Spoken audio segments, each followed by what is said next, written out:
माँ माँ देखो तो कितना सुंदर मेला लगा है और वहाँ पर कितने सारे झूले हैं। मुझे उन पर बैठना है माँ, मुझे भी झूले पर ले चलो ना माँ।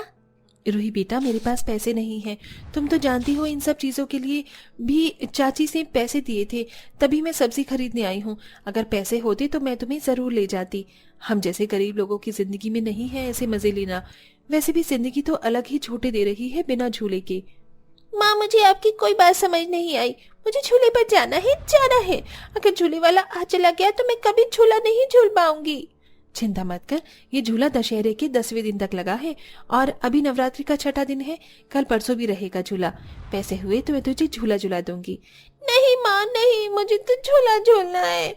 ठीक है, मैं तुझे कल झूला झूला दूंगी। कल हम मेले में जाएंगे, तेरी चाची से मैं थोड़े पैसे ले लूंगी। ठीक है माँ, कल पक्का ना? हाँ मेरी बच्ची। माँ बेटी दोनों घर पहुंचती हैं और उनके आते ही गुस्से से देवरानी हाथ से थैला ले जमीन पर पटक देती है। ओहो, तो आ गई माँ बेटियाँ। क्या कर रही थी माँ बेटी इतनी देर से घर से बाहर? सब्जी लेने के लिए भेजा या सब्जी उगाने चली गई थी? बहू ये तू कैसे बात कर रही है कुसुम से? कितनी देर हुई है, आधा घंटा पहले ही तो गए थे। हाँ हेमा, हम सब्जी ले आए हैं। बस मेरी बेटी मेला देख रही थी तो उसके लिए जिद करने लग गई। बड़ी मुश्किल से समझाकर घर लाई हूँ। अच्छा, अब अपनी बेटी की आड़ में कुछ भी मत बोलिए मुझे जेठानी जी। आपके सारे बहाने समझती हूँ मैं। घर में मुझे खाना बनाना पड़े और आप बाहर रहो, फिर मेरा पति मुझ पर आकर चिल्लाए खाने के लिए। आप तो यही चाहती हो। ऐसा कुछ भी नहीं है हेमा, तुम गलत सोच रही हो। मैं घर आ ही रही थी। अच्छा, मुझे कल मेले में जाना है, उसके लिए थोड़े से पैसे दे देना ताकि रूही मेले में झूला झूले। नहीं जेठानी जी, आप पहले नहीं जाएंगी। सुन लिया माँ जी, आपने जेठानी मेला नहीं देखने जाएंगी। क्यों बहू, अगर तू उसे थोड़े से पैसे दे देगी और वो अपनी बेटी के साथ मेला चली जाएगी तो इसमें इतना भड़कने वाली क्या बात है? अच्छा, अब मैं भड़क रही हूँ? एक बात बताइए, मेला जाने के लिए तो 500 रुपए या 1000 रुपए चाहिए होते हैं ना? मुझसे क्यों मांग रही हैं? इनका पति तो कमाता नहीं है तो मुझे ही पैसे देने पड़ेंगे ना अपनी जेब से। जेठानी जी, आप ये मत भूलिए कि इस घर का सारा खर्चा पानी मेरा पति उठा रहा है, यानी कि आपका देवर कार्तिक। और मेरा भी बच्चा है, मेरे भी अरमान है मेला जाने के। तो उन पैसों से मैं अपना शौक पूरा करूंगी या मैं आपका करवाऊंगी। घर में 2 वक्त की रोटी आप तीनों को मुफ्त में खाने के लिए मिल रही है, यही कम पड़ रहा है क्या? बहू, ये तू बड़ी बहू से किस तरीके से बात कर रही है?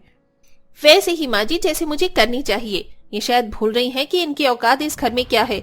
हमारे टुकड़ों पर पल रहे हैं ये तीनों, तो चलेंगी भी तो मेरी ही ना।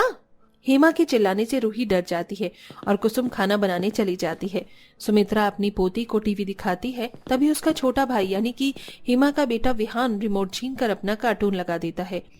ये आहा, मेरा कार्टून आ गया, मेरा कार्टून दे धुंधा में। नहीं नहीं, मेरा कार्टून मुझे चाहिए, मुझे अपना कार्टून देखना है। दादी बोलो, दादी बोलो विहान को, इससे पहले से मैं देख रही हूँ। अच्छा, ये टीवी में तिशी तो नहीं देखने दूंगा, समझी? नहीं तो मम्मा तो बोल दूंगा, वो तुझे सुना देंगी। ओहो, तुम दोनों बच्चे लड़ो मत। विहान बेटा, तू वही कार्टून देख ले जो रूही को देखना है। अच्छा दादी, आप लोही की साइड ले रहे हो ना? अभी मम्मा तो बुलाता हूँ। मम्मा मम्मा, देखो ये मुझे टीवी नहीं देखने दे रहे हैं। आवाज सुन हिमा आ जाती है और अपने बेटे का कार्टून लगा देती है। क्या हो गया रोही तुझे? मेरे बेटे को टीवी क्यों नहीं देखने दे रही है? और माँ जी आप भी इसको कुछ नहीं कह रही हैं? ये मत भूलिए कि इस घर का बिजली का बिल भी मैं ही भर रही हूँ और ये टीवी खराब हो गया था, इसको सही भी मैंने करवाया है। आपका बड़ा बेटा यहाँ कोई पैसे नहीं भर रहा, तो इस घर की हर चीज पर हम तीनों का हक है, ना कि जेठ और जेठानी उनके बच्चों का। ठीक है। हेमा की ऐसी बात सुन सुमित्रा चुप हो जाती है। वो इसीलिए कि कुछ दिन पहले भी सुमित्रा बड़ी बहू का पक्ष लेने की कोशिश कर रही थी, जिस वजह से हेमा ने सुमित्रा को 2 दिन तक सिर्फ एक टाइम का खाना दिया था। सुमित्रा और कुसुम पैसों की वजह से हेमा से बहुत दबते थे, क्योंकि पिछले 3 महीने से श्रवण का काम ठप पड़ा था। साथ ही उसे कोई नौकरी नहीं मिली, जिस वजह से वो घर में बैठ जाता है और छोटे बेटे को ही घर का सारा खर्चा उठाना पड़ता है। कुसुम और रूही अपनी मर्जी का कुछ मांगते हैं तो हेमा झट से सुना देती थी। अगले दिन पर रूही मेले जाने की जिद करती है। उसकी चप्पल भी टूट गई थी, इसके लिए ही कुसुम देवरानी के पास जाती है। हेमा, मुझे 200 रुपये ही दे दो, मेरी बेटी की चप्पल टूट गई है। मेला बस 2 दिन और लगेगा, फिर दशहरा के बाद नहीं लगेगा। मुझे पैसे दे देती तो मैं अपनी बेटी को मेला दिखा देती। फिर वही बात, मैंने आपको कितनी बार बोला है जेठानी, मेला नहीं जाएगी। जेठानी, मेरा नाम तो है ही नहीं, आपका नाम है ना, तो अपनी ये जिद छोड़ दो और अपनी बेटी को भी समझा लो आपकी मेला नहीं जाओगी। भेजे में भूसा तो भरा नहीं है जो समझ में नहीं आ रहा। चाची चाची जाने दो ना, मेरा बहुत मन है। नहीं जाना आप लोगों को, घर में बैठिए। और रूही तू बार बार जिद मत कर, चल अंदर। मजबूरन हेमा की बात सुन दोनों को अपने कमरे में जाना होता है। कुसुम मजबूरी में बहुत रो रही होती है। तभी पति काम की तलाश से वापस आता है। अरे तुम दोनों रो क्यों रहे हो? क्या बात हो गई? फिर से हेमा ने कुछ कहा है क्या? पापा, चाची रोज रोज हम दोनों को डांटती है, वो हमें मेला जाने नहीं देती और बार बार मम्मी को बोलती है जेठानी मेला नहीं जाएगी। मुझे झूला झूलना है। सारे गली के बच्चे अपने मम्मी पापा के साथ हर 2 दिन में झूला झूलने जा रहे हैं, सिर्फ 10 दिन के लिए तो मेला लगता है ना, आप क्यों नहीं ले जा रहे हमें? काश श्रवण जी, आपके पास पैसे होते तो आप काम कर रहे होते तो मुझे अपनी देवरानी से इतना सुनना नहीं पड़ता। वो बार बार हमें पैसों का गरीबी का टॉर्चर देती है और याद दिलाती है कि हम कितने भूखे नंगे हो गए हैं कि हमें बिना हाथ फैलाए इस घर में कुछ नहीं मिलता। मैं क्या करूं कुसुम, बहुत मजबूर हूँ। रूही बेटा, मैंने हर जगह काम ढूंढ लिया, कोई मुझे अपनी दुकान में भी नहीं रखना चाहता, झाड़ू के लिए भी। दिवाली के चक्कर में कोई काम पर नए को नहीं रखता है। मुझे तो समझ नहीं आ रहा कि क्या करूं। लगता है सारा तीज त्योहार बिना मनाए गरीबी में निकल जाएगा। आज मेले के लिए तड़प रहे हैं, कल बम पटाखे दिया जलाने के लिए तड़पेंगे। यही रहेगा हमारा हाल श्रवण जी, जब तक आपको काम नहीं मिलेगा। मैं खाना बनाने जा रही हूँ, वरना हेमा फिर बोलेगी। कुसुम खाना बनाने जाती है तो देवरानी, उसका पति और विहान तैयार हो जाते हैं। अच्छा जेठ जी, दीदी आप अपने चारों का खाना बना लो और ज्यादा शाही पनीर बनाने की जरूरत नहीं है, वो कल बनेगी। आज दाल चावल खा लो, हम तीनों मेला देखने जा रहे हैं। अब तो बहुत मजा आएगा। चलो जल्दी कार में बैठो, हमें लेट हो रहा है। इसके बाद देवरानी अपने पति और बच्चे के साथ मेले में जाकर खूब मजे करती है और सुमित्रा अपनी बड़ी बहू को संभालती है। 2 दिन और बीत जाते हैं। हेमा जेठानी को मेला देखने के लिए नहीं जाने देती।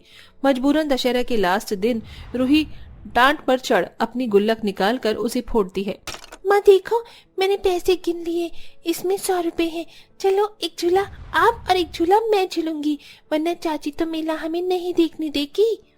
अरे वाह, तेरे पास इतने पैसे तूने जोड़े थे क्या? हाँ माँ। जाओ तुम दोनों जल्दी जाओ, कहीं हेमा अपने कमरे से निकाल कर तुम्हें देख ले। माँ बेटी मेला देखने के लिए घर से जाती हैं कि हेमा देख दरवाजा रोकती है। 1 मिनट, कहाँ जल्दी दोनों माँ बेटियाँ मेले में? हाँ चाची, आप बहुत गंदी हो, आप हमें पैसे नहीं दोगी, लेकिन हम अपने पैसों से झूला झूलने जा रहे हैं। जेठानी जी, आपको एक बात मेरी समझ नहीं आती क्या? आप मेला नहीं जाएंगी जेठानी, मेला बिल्कुल नहीं जाएंगी। माँ जी, आपको भी इस शब्द का मतलब समझ में नहीं आ रहा? घर का काम कौन करेगा अगर ये घूमने चली जाएगी तो? वैसे भी गरीब लोगों को खुश रहने का, कहीं घूमने का कोई हक नहीं है। इतना ही था तो जेठानी जी आपको जेठ से कह देना चाहिए था कि औरतों की तरह घर में चूड़ी पहन कर ना बैठे, जाकर कमाए।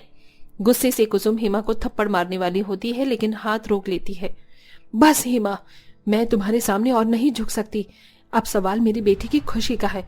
बहुत बर्दाश्त कर रही हूँ, माना कि तुम्हारे पैसों से घर चल रहा है, तुम हम सबको खाना खिला रही हो, लेकिन ऐसा तो नहीं है कि तुमने हम सबको खरीद लिया है। बार बार मेरे पति की कमाई पर उंगली उठा रही हो। पता नहीं तुम्हें मुझसे क्या चिढ़ है। घर का सारा काम मैं ही करती हूँ, तुम तो कुछ करती भी नहीं हो।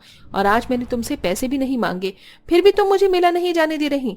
मेला मैं अपनी बेटी के लिए जा रही हूँ, लेकिन तुमने एक ही रट लगा रखी है, जेठानी मेला नहीं जाएगी, जेठानी मेला नहीं जाएगी।